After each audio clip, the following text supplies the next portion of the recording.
This is Dr. Charles Parker, and you're listening to CoreBrain Journal.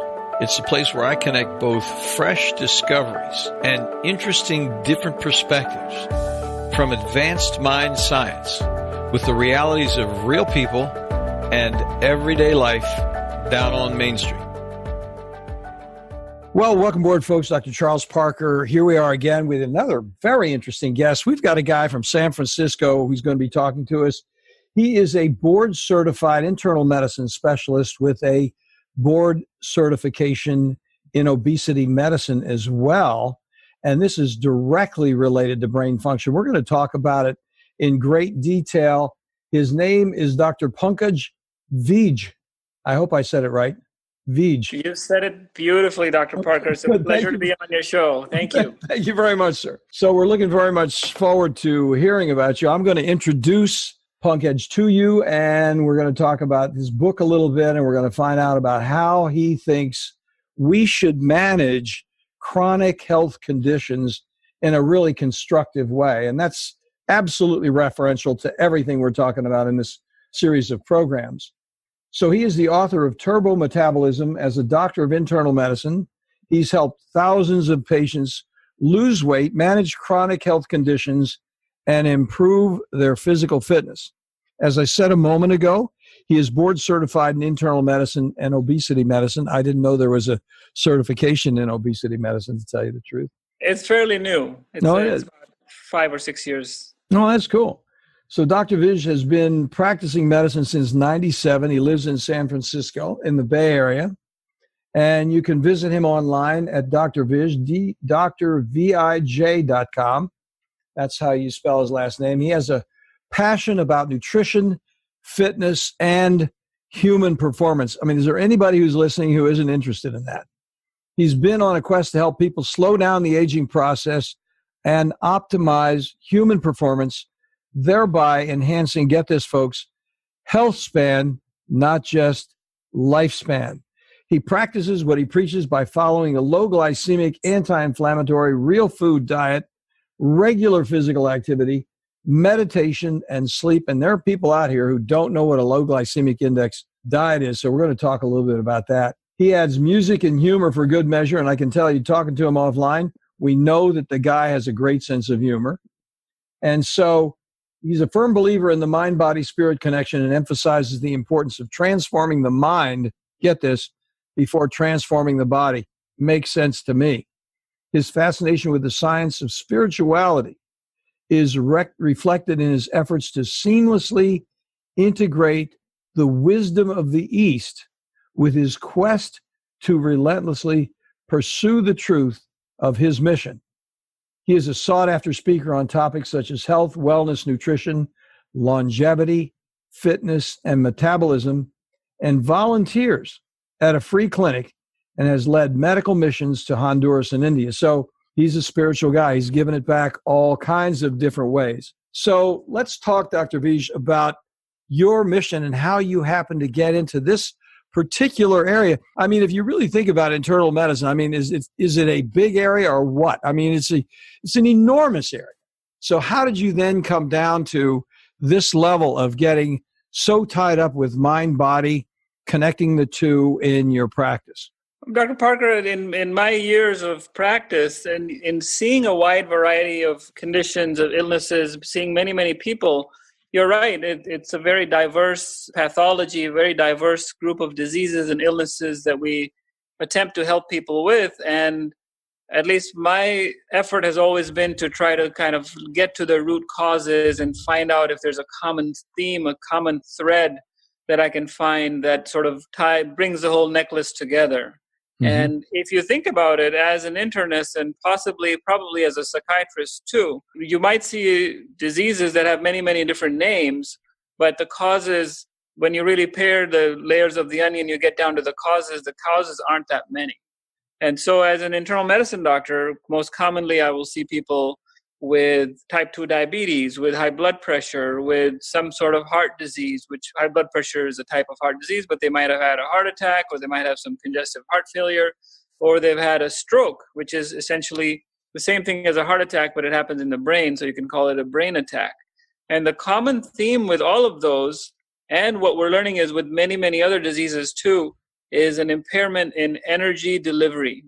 And energy delivery is nothing but metabolism, right? Metabolism is the delivery of energy, the process of converting whatever fuel you're putting into the machine into energy that can either help us to propel forward and do the things that we want to do and have fun and have a great life, or plug up the engine, choke up the pipes, and we're spewing fumes and sputtering and polluting the air.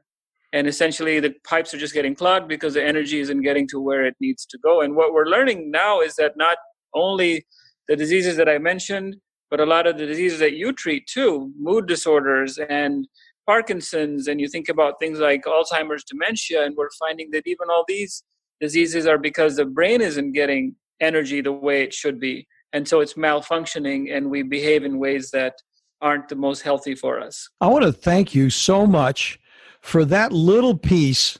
That is such an important piece. I mean, you said it rather casually, but the whole idea of metabolism being tied up with energy delivery. Now, that's commonplace for you. I mean, I'm sure that you think about that, but that's a new thing for me. And it takes it to a deeper level because I've been focusing on metabolism without actually thinking about that essential point, the relationship to underlying energy maladaptation in some way. That's such an interesting point. I really appreciate it.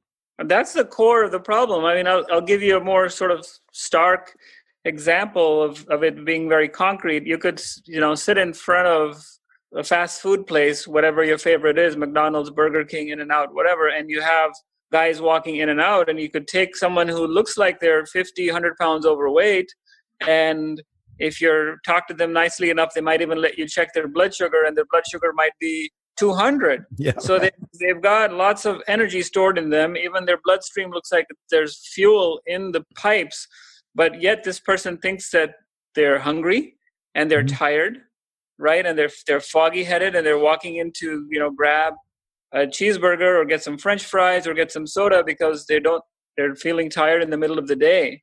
So there's something wrong with that energy delivery, where it's not making it to their muscles or to their brain, even though they have lots of it. Such an excellent point. I mean, that is very, very interesting because, and I'm going to use that. I can tell you that. I really appreciate you taking the time to tell me that because that is very, very useful. And I can see why you would have the book, Turbo Metabolism. Now I can see why you would be thinking about that because what you're saying is we have to clarify that, straighten it out, correct it. Because what's happening is the whole thing is there are layers of impediments in the way. Yeah, it's like you've got lots of money in the bank, right? But you got the wrong password, or you lost your checkbook somewhere, or your ID got stolen, and now the bank won't let you get to your own money. So it's there, right? You got $10 million sitting there, but you're walking around, you can't even buy shoes because you don't have access to your own energy.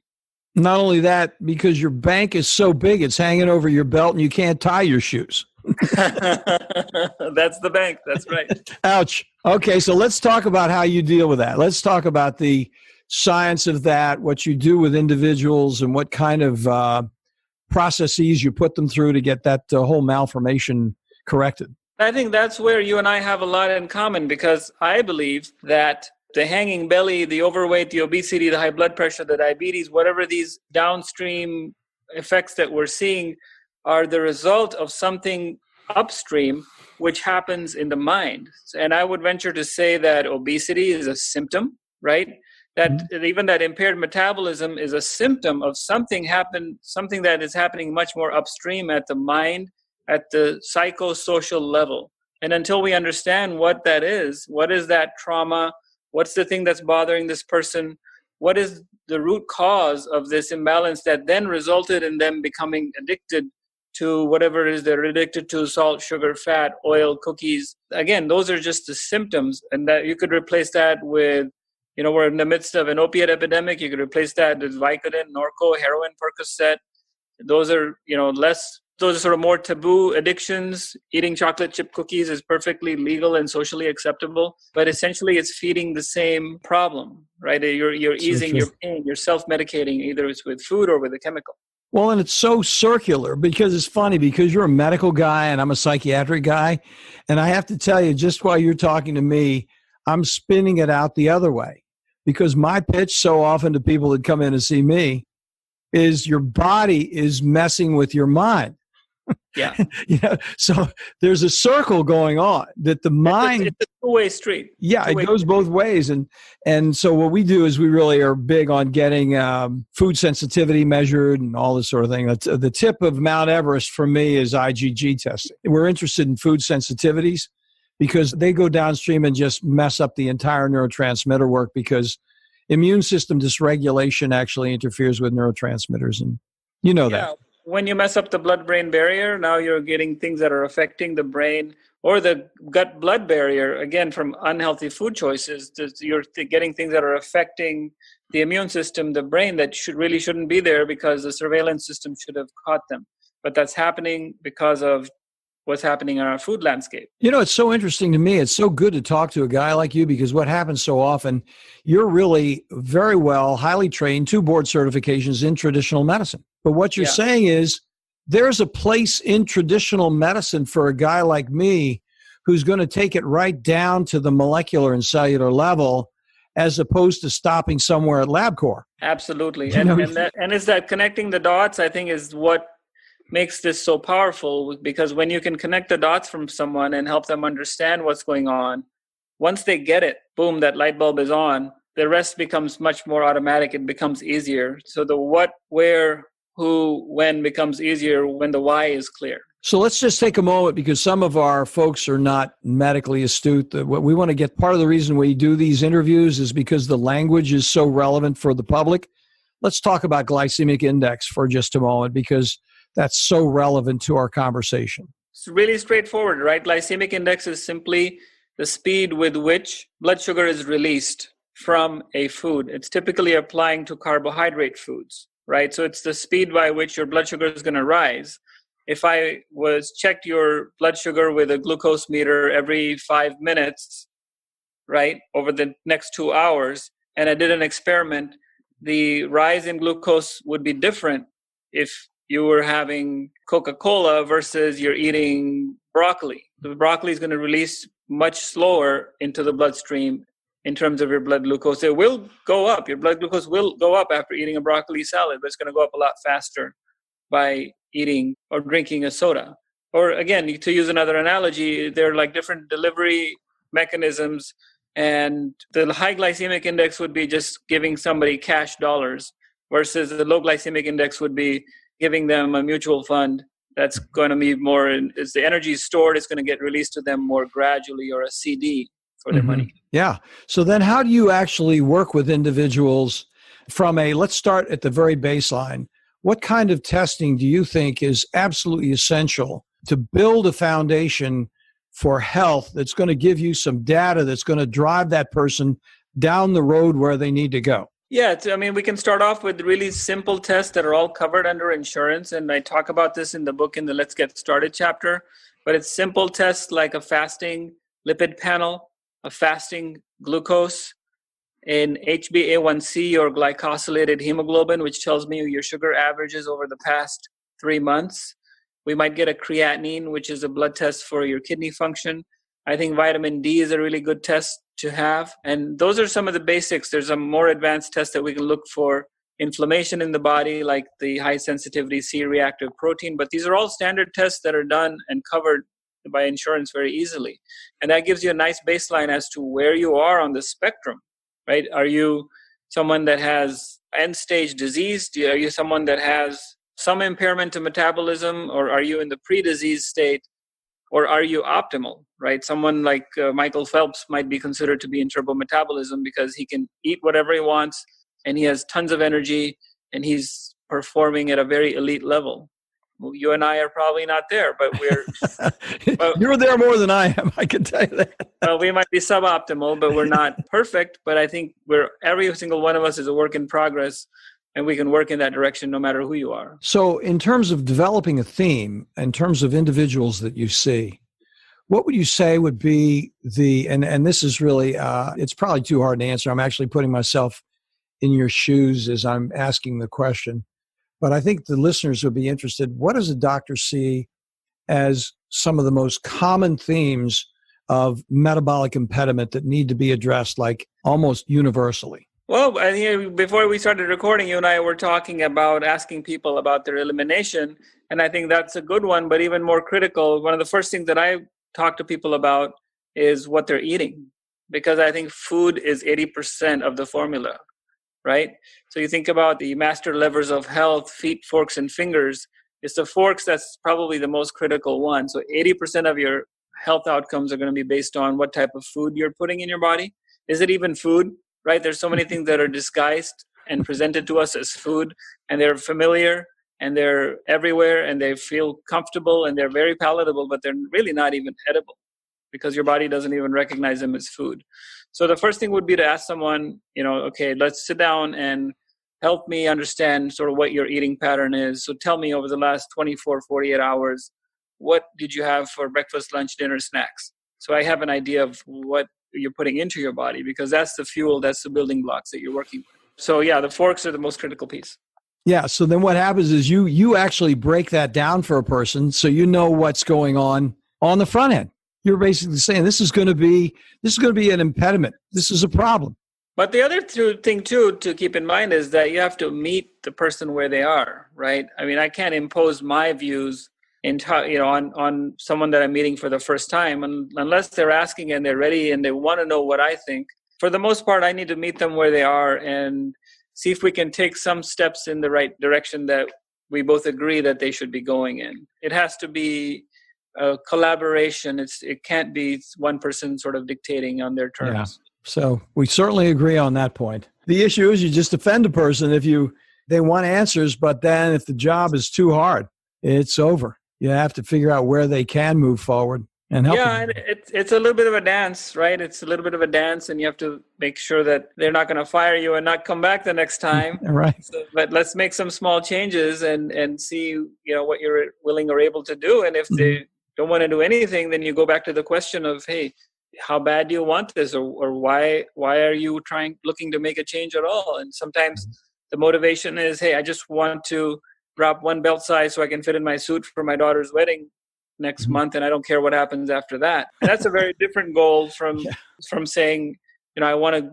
take a hike to Mount Kilimanjaro, or I want to go play football with my grandkids, and that's a completely different target. That's a very, very good point. Definitely is. So then, do you have a specific diet? There's so much talk about diets now, and I know you're not a cookie cutter guy, so I'm being very careful with this question because you're a man of precision. I can see that. But on the other hand, could we talk a little bit about diets and ones that you recommend, ones that you don't recommend, things that you think from your clinical experience that have been helpful? Well, first of all, I like the word lifestyle a lot better than I like the word diet. Okay. Lifestyle is about living. It's about living life. It's about making choices on your own accord. Versus diet, sounds like it's unilateral. It's like something that's being dictated. And the other thing that it communicates is that it's something that's short term, right? Diet has the word die right in it. I'm on this diet. I'm doing this thing for 28 days or 32 days or 16 and a half days or whatever. And then what, right? Whereas thinking about lifestyle would be something that's ongoing, and this is a choice that I'm making to live my life in this way, and this is how I'm going to be in as long as I breathe, right? So that's one thing to keep in mind. And what that does, again, it frees the client or the patient to have that liberty to make their own choices. Like you said, it's not about cookie cutter recipes. It's more about, hey, let's be a chef, right? Let's not be a cook. Let's be a chef, and what we can design something that's customized that works for you. Having said that, if you look across the world, and however far back you want to go in history, populations that have the longest lived people with the least morbidity, the least health problems, are the ones that eat a diet that is a nutrient-dense, plant-rich diet. Mm-hmm. So unprocessed foods, close to the ground, mostly plants, right? And then you can build on that and give it your own flavor. You want to have a little bit of meat, you want to have a little bit of animal protein, that's fine, but think about it as more of a condiment. You're doing it for taste, flavor, texture. You don't really need to be eating a whole bunch of meat for any reason, for any kind of nutrient that you won't get from plants. So a nutrient-dense plant-rich diet would be my sort of very general suggestion. And most experts agree on that. I mean, you look at Mediterranean, you look at the real Paleolithic diet, not the Atkins version of it, but the real sort of caveman diet. You look at Mediterranean, you look at the Seventh-day Adventists, you look at the people from Okinawa that live long, look at all the blue zones, and what they have in common is that they're eating a nutrient-dense plant-rich diet. So let me ask you about this now. You may be familiar with Dr. Stephen Gundry and the plant paradox since you're talking about plants. And I'd be interested in your opinion about that. I know a little bit about it, but I would be interested in you may not be familiar with it, but he's big on lectins lectins and leaky gut downstream from lectins. And what do you think about that? Well, I think I know a lot about what he's talking about, and I think he's a really smart, respectable colleague, but I think he's done a huge disservice in this message for, the plant paradox. The whole message is sort of goes against what all the wisdom is showing. I mean, he talks about things like, eating a kidney bean will kill you because you can't eat it raw with all the lectins. Yeah, but who eats kidney beans raw? You cook your beans, right? That would be the same as eating. What happens if you have a piece of chicken raw or you have steak that's not been cooked? It's going to be much, much worse for you. And what we should all be doing is collaborating and helping people simplify and understand what the truth is, rather than tooting our own horns for whatever reason we might have, whether it's to sell books or sell supplements or just get more publicity in TV shows, while just muddying the water. People are confused enough as it is, and then they don't want to listen. They say, screw this. You're saying this, and he's saying that, and everybody's fighting with each other, so I'm just going to do whatever I want. And that's not what we need. I agree with that point because, this was disconcerting to actually think about the plants being paradoxically negative in some way. And but on the other hand, if you ask him what he eats, or you look at what he's eating, he is eating a plate that, shows that he believes in plant power. He's not just eating sausages and bacon and steak all day. Yeah. Well, that's interesting. So, and all the cardiac guys are in that whole thing. That's everybody that's been talking about cardiac wellness for years has been on the plant-based side. Absolutely. You have work going all the way back to Dr. Dean Ornish, or even before him, Nathan Pritikin, who's not a physician. We've got Dr. Michael Greger. We've got Dr. Esselstyn and his whole group at the Cleveland Clinic. Yep. Bill Clinton got on this diet. The evidence speaks for itself. You look at, there's thousands and thousands of studies that show that a whole foods plant-based diet is the only diet that's been shown to reverse heart disease. Michael Greger does have the good videos, doesn't he? Yeah, I love that guy. I do too. I put him right on the front page of CoreBrain Journal because I think the videos are so compelling because he talks about it so convincingly and then just pops the article right up there for you to look at. I don't know how he does it from a technology point of view, but it's like you're reading the article with him. It's inarguable. And here are the references. And he's a great guy, and then he sticks to the facts. He talks about the evidence. He doesn't want to get into anything that's not 100% evidence-based, and I love that about him. Yeah, me too.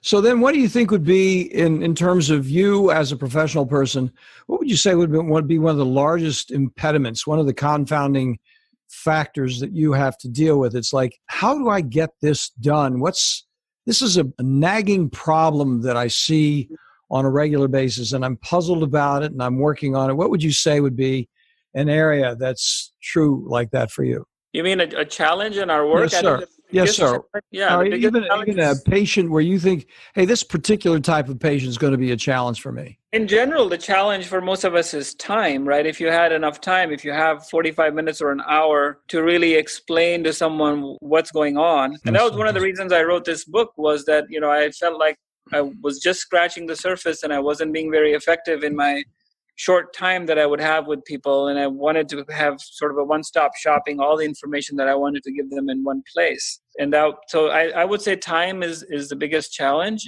People are not challenging. People are coming to us to get help. If they didn't want to be helped, then they wouldn't be in your office. They're here because they have some answers that they need. But there may be some that are, at a more teachable moment in their life than others. But I think as healers, as healthcare practitioners, as providers, it's our job to understand the truth and be purveyors of that truth and make it available and try to come to some sort of consensus so we're not contributing to the confusion. There's already too much confusion. That is so true. So well said. I mean, that was profound. I mean, that is so true. We see that happen all the time. You're doing the work. I mean, with your show, you're reaching thousands of people and you're providing them with good, actionable, positive information. You're making a tremendous impact. So thank you. Well, thank you very much. I mean, we all make an effort, and it's great to have a voice like you come up and speak about it so profoundly and so easily.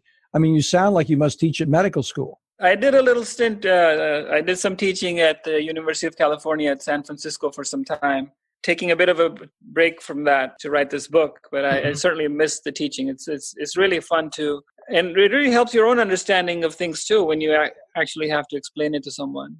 I think that's true, and organize your ideas in a way that takes it to a transcendent level of really full appreciation. You did that so articulately and well. I was assuming that you've done some serious teaching. You did a very good job.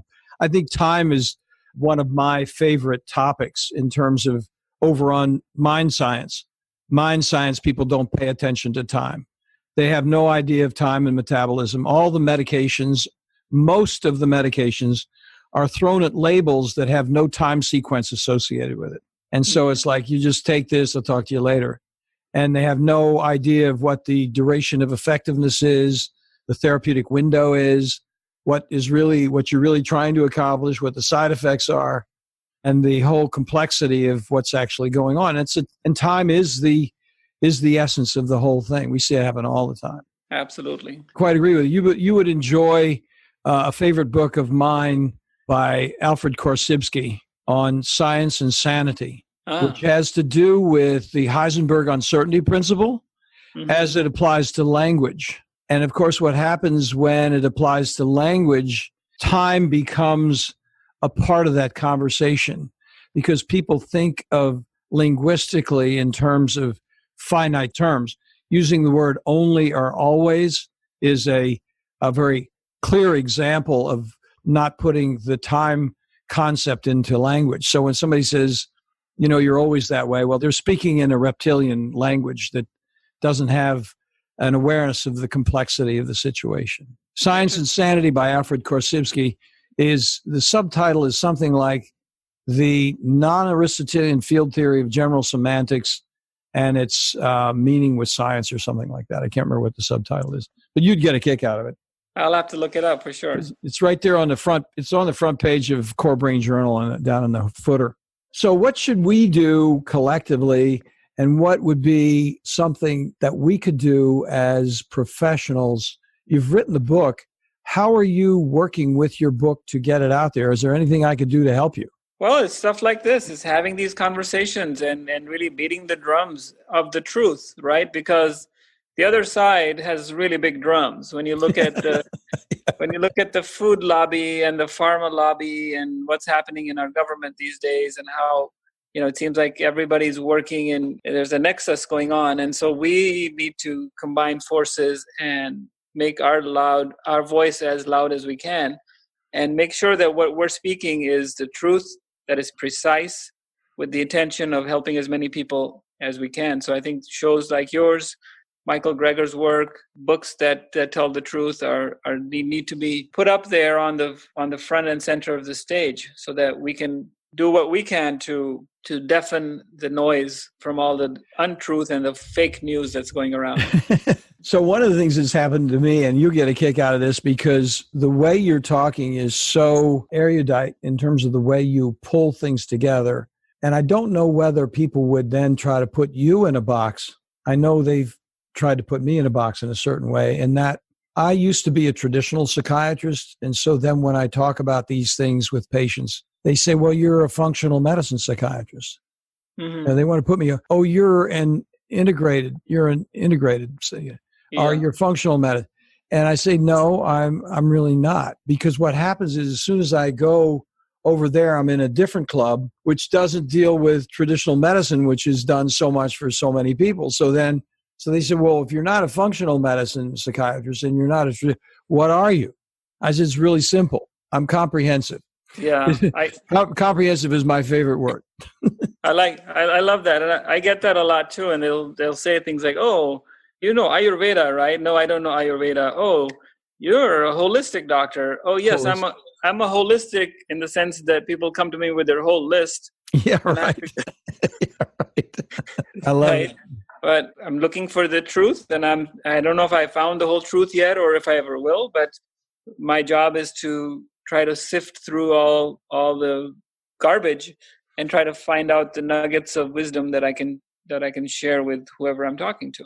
So do you then do, this is so intriguing what you're talking about. It would seem like a lot of people would be interested in it. Do you do a programmatic approach at all, or is it strictly individual work that you do with individual patients who are seeing you? I do some group appointments too. So there's this new model that we're exploring now where we can actually do shared medical appointments.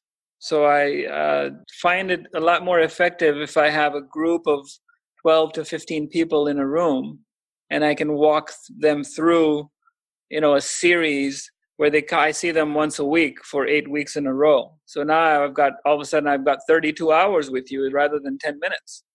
And now we can really make an impact. And those are the folks that really benefit the most, are the ones that get that sort of more intensive sharing of information and that intensive opportunity to understand what's going on. And again, the book was an effort to try to encapsulate all that information and give people sort of one-stop shopping and have it all available. Well, tell us more about how you do that, because there are some professionals who would like to have an idea of what you do. Do you, when you said that, you said it quickly and I got the picture, but then do the people come and say, okay, I'm signing up for this program? Are other physicians involved with you in this? Or do you do that as a program and that's an activity that how do you actually handle that? So I belong to an organization where people are prepaid, and I'm not allowed to say the name of the organization, but since they're prepaid into the system, they can simply sign up. I had to create this entity that I did, but I know that people in other systems are doing it too. And in fact, there's a Medicare reimbursement for shared medical appointments. And so if there are providers that are listening, they can look into that Medicare reimbursement for shared medical appointments. And so then you can give dietary and lifestyle advice and you get reimbursed. It's a little bit per person, but because you have a large group of people, it ends up being close to what you would be reimbursed for your time if you were doing one-on-one appointments. But I think the plus is so strong, the positive part of it is so strong because you can make a huge impact, which it would be very difficult to do in a one-on-one appointment. That is good advice. I mean, that's something I need to consider myself, to tell you the truth. I think because it's so useful. You do a one-time 1-hour presentation. What's the use of that? I mean, it's interesting and entertaining, but it doesn't have the follow through. And the real thing that's missing in so much of medicine is astute, ongoing follow through, so that a person has a chance to really process what they're doing. Time. And more of a longitudinal contact over time. So it's ongoing and there's some sort of accountability both ways. And you can hold somebody's hand for a little bit longer to really support them and walk with them a few steps before the training wheels come off, so to speak. I love it. And I really appreciate it. I mean, the small things in conversation like this are so meaningful because I think even just using just that, you didn't correct me per se, but I mean, it was clarification of diet versus lifestyle. I think just using the terminology makes it more acceptable. I want to thank you for that point. And I think you the words we use makes all the difference in the world, right? You said it's all about the linguistics. It is. And if you say it right, and then you have a good heart coming at it in the first place, then it's a whole different situation than cookie cutter and pushing it along. So we want to thank you so much for coming on board. Let's talk about your website so we can get people over there, if you don't mind. Thank you. It's a pleasure to be on your show, Dr. Parker. But the website is just my name, drvij.com, but it's the whole word, Dr. DoctorVij.com. And I love to put fun articles, some that I've written, some that I find from other places. There's a lot of cool videos and other little tidbits that I add there all the time. And I'd love to connect with people at my website. Well, thank you so much for coming on, Dr. Pankaj Vij, out there in San Francisco. I love talking to you, buddy. Anytime you want to come on again, we'll be happy to have you come on. It was a very interesting conversation. I appreciate it. Thank you. Thank you. You have a great day. Thanks for listening to CoreBrain Journal. We're working every day behind the scenes to bring you reports that connect research benches with those street trenches.